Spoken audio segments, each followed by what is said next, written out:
سلطان صلاح الدین ایوبی وہ واحد سلطان تھا جس پر نہ صرف مسلمان بلکہ عیسائی، صلیبی اور بہت سے دیگر مذاہب کے لوگ پختہ یقین رکھتے تھے۔ وہ سلطان کے عادلانہ فیصلوں، رحم دلی اور سخاوت سے بہت زیادہ متاثر تھے۔ سلطان صلاح الدین ایوبی اپنی عدالت میں موجود تھا کہ ایک بوڑھی عورت سلطان صلاح الدین ایوبی کی خدمت میں حاضر ہوئی، اور معمول کی طرح سلطان صلاح الدین کی موجودگی میں عدالت کے دروازے پر نہ ہی کوئی سپاہی اور نہ ہی کوئی محافظ موجود تھا، کیونکہ سلطان نے حکم دے رکھا تھا کہ جب میں عدالت میں موجود ہوں تو کسی کو روکنے کے لیے دروازے پر موجود کوئی محافظ یا سپاہی کھڑا نہ ہو، تاکہ ہر آنے والا غریب ہو یا چاہے امیر میری عدالت میں حاضر ہو سکے۔ سلطان صلاح الدین ایوبی اپنی عدالت میں موجود تھا کہ ایک بوڑھی عورت آپ کے سامنے حاضر ہوئی اور کہا، سلطان معظم، بے شک میں آپ کے دین پر ایمان نہیں رکھتی، میں آپ کے دین کو نہیں مانتی،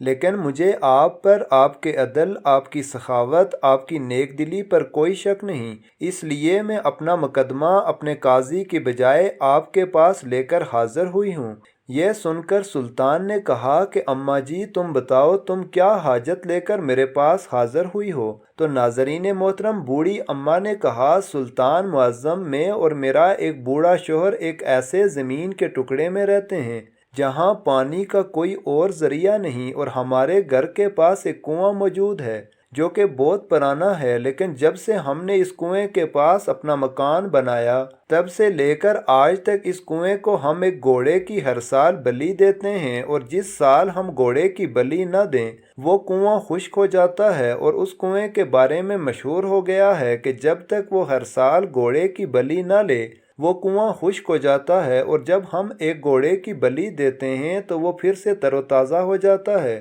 لیکن اب میرا شوہر بوڑھا ہو چکا ہے اور وہ کسی کام کرنے کے قابل نہیں رہا، بڑھاپے کی وجہ سے ہمارا کاروبار بھی بند ہو گیا ہے جس سے ہم گھوڑا خرید کر اس کی بلی نہیں دے سکتے، اور ہمارے پاس اتنے پیسے بھی نہیں کہ ہم کسی دوسری جگہ ہجرت کر جائیں اور اپنا نیا مکان بنا سکیں۔ یہ سن کر سلطان نے کہا کہ میرا اس بات پر یقین نہیں کہ وہ کنواں کوئی بلی لیتا ہو، یہ تمہارے ساتھ دھوکہ ہو رہا ہے۔ یہ سن کر بوڑھی اماں نے کہا، سلطان، یہ دھوکہ نہیں بلکہ حقیقت ہے، کیونکہ ہم کئی سالوں سے اس کنویں پر بلی دیتے آ رہے ہیں، اور اگر ہم بلی نہ دیں تو وہ کنواں خشک ہو جاتا ہے۔ یہ سن کر سلطان نے اس بوڑھی اماں کو کہا، اماں جی، آپ یہ بتاؤ کہ آپ کو کیسے پتہ چلا ہے کہ کنواں بلی مانگ رہا ہے؟ ہو سکتا ہے اس کے پیچھے کسی کا ہاتھ ہو۔ تو بوڑھی اماں نے کہا، سلطان معظم، جب 1 سال مکمل ہوتا ہے تو اس کنویں میں سے آواز آتی ہے کہ ایک گھوڑے کی بلی دو ورنہ کنواں خشک ہو جائے گا۔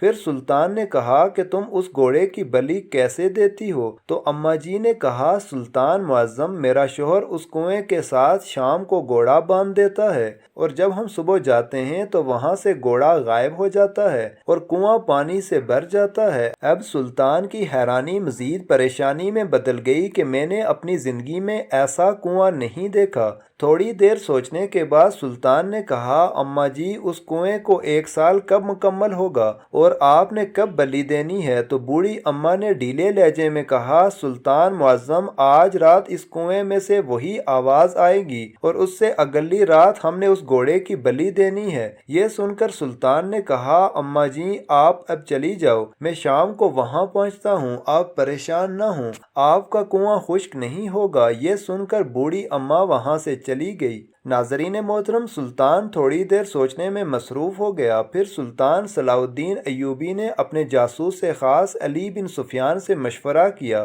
کہ اس کے پیچھے کوئی راز ہے یا پھر یہ کوئی حقیقت میں ایسا کنواں موجود ہے جو ہر سال ایک قیمتی جانور کی بلی لیتا ہے۔ علی بن سفیان نے کہا، سلطان، میری زندگی کے اتنے تجربے میں نے کوئی ایسا کنواں نہیں دیکھا جو جانوروں کی بلی لیتا ہو۔ یہ سن کر سلطان نے کہا، اس کے پیچھے کوئی بہت بڑا راز ہے اور اس راز سے میں خود پردہ اٹھاؤں گا۔ شام کو سلطان صلاح الدین اپنے گھوڑے پر تیار ہوا اور 2 سپاہیوں کے ساتھ اس بوڑھی اماں کے مکان کی طرف چل پڑا۔ جب شام کا وقت ہوا تو سلطان وہاں پہنچ گیا اور کہا، اماں جی، تم آرام سے اپنے کمرے میں جا کر سو جاؤ اور اپنے بزرگ شوہر کو بھی سلا دو، آج رات ہی میں اس راز سے پردہ اٹھا دوں گا کہ وہ کنواں بلی کیوں لیتا ہے۔ ناظرین محترم، سلطان بیس بدل کر آدھی رات کو کنویں کے اوپر پہنچ گیا اور سلطان نے بدلی آواز میں کہا، اے طلسمی کنواں، بتاؤ تم کیا چاہتے ہو؟ تھوڑی دیر خاموشی کے بعد کنویں میں سے آواز آئی، میں ہر سال کی طرح قیمتی گھوڑے کی بلی چاہتا ہوں، اور اگر اس بار بلی نہ دی گئی تو کنواں خشک ہوگا اور پھر ہمیشہ کے لیے خشک رہے گا۔ یہ سن کر سلطان صلاح الدین واپس آ گئے اور اگلی شام کو پھر سلطان صلاح الدین ایوبی ایک گھوڑا لے کر اس کنویں پر پہنچ گئے اور جا کر شام کے وقت گھوڑا وہیں باندھ دیا۔ اس کے بعد سلطان بیس بدل کر کنویں کے ساتھ گھنے درختوں میں چھپ گیا اور بیٹھ کر انتظار کرنے لگا کہ آخر گھوڑا کہاں غائب ہو جاتا ہے۔ سلطان صلاح الدین ایوبی بیس بدل کر چھپا ہوا تھا کہ اچانک سے ایک آدمی وہاں آیا اور گھوڑا کھول کر وہاں سے جانے لگا۔ تو یہ دیکھ کر سلطان صلاح الدین چیتے کی طرح اس آدمی پر جپٹا اور تلوار اس کی گردن پر رکھ کر کہا، اے ظالم انسان، تم کنویں کی آڑ میں ہر سال بوڑھی اماں اور اس کے بوڑھے شوہر سے اتنے سالوں سے گھوڑے کی بلی لیتے آ رہے ہو، اور بتاؤ یہ سب کام تم کیسے کر لیتے تھے کہ بوڑھی اماں کو آج تک شک نہیں ہوا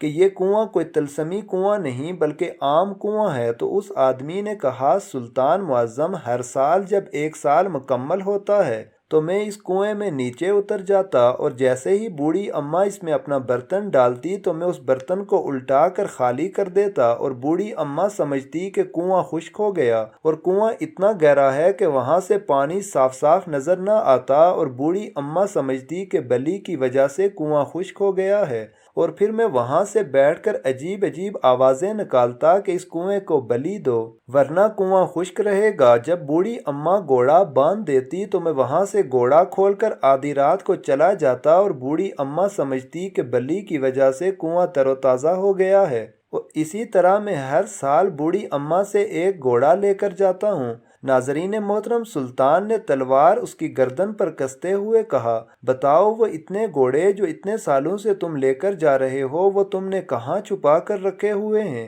اس نے پہلے تو اپنی باتوں سے انکار کیا، لیکن جب سلطان نے شیر کی داڑھ میں آواز نکالی تو اس نے کہا کہ میں نے اسی طرح اور کئی لوگوں کو بیوقوف بنا کر بہت سے گھوڑے لے لیے ہیں اور میں نے اپنے گھوڑوں کا استبل بنا لیا۔ سلطان نے وہ گھوڑوں کا سارا استبل لے کر جن سے اس نے وہ گھوڑے دھوکے سے لیے تھے ان کو واپس کر دیے، اور اس بوڑھی اماں کو بھی گھوڑے واپس کر دیے، اور اس آدمی کی سلطان نے گردن اڑا کر ایک شہر کی اہم گزرگاہ پر لٹکا دی تاکہ اس کو دیکھ کر ہر آنے والا انسان عبرت حاصل کرے، اور کہتے ہیں کہ وہ بوڑھی عورت سلطان صلاح الدین کی عقل مندی اور باتوں کو سن کر سلطان کے ہاتھوں اس نے کلمہ پڑھ لیا اور مسلمان ہو گئی، اور ان گھوڑوں کی واپسی کے بعد اس بوڑھی عورت اور بزرگ شوہر کی زندگی پہلے سے بہت ہی زیادہ بہتر ہو گئی تھی۔